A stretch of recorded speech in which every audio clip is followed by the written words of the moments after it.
Do I have to enter physical checks received manually into QuickBooks Online even if the bank account they will be deposited to is linked, or that made a double entry?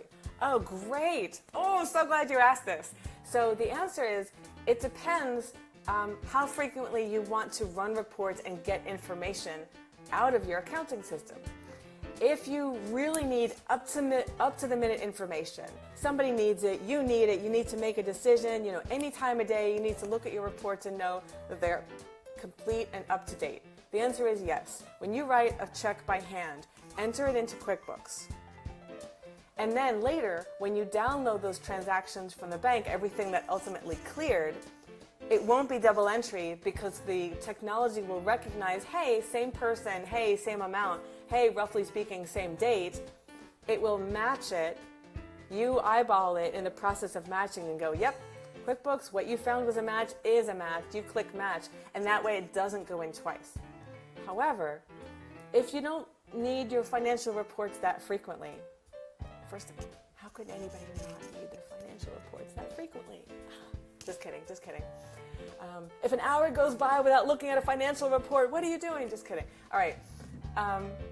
If you don't really need your financial reports that frequently, then you don't have to enter it in. You can wait until it's downloaded from the bank.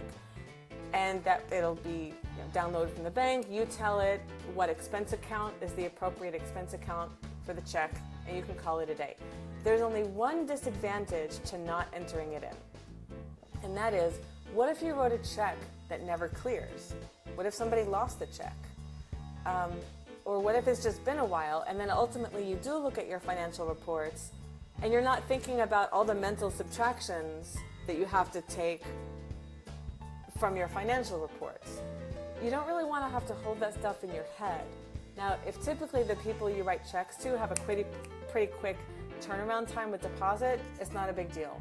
But if you're not sure, or if somebody holds on to a check or loses it, you could be running into trouble. You look at your bank account balance and it doesn't really reflect the reality of what your business is, because there's a check that you wrote 2 months ago that hasn't cleared, but you kind of forgot about it because it was 2 months ago. I mean, do you really want to keep track of all that stuff in your head?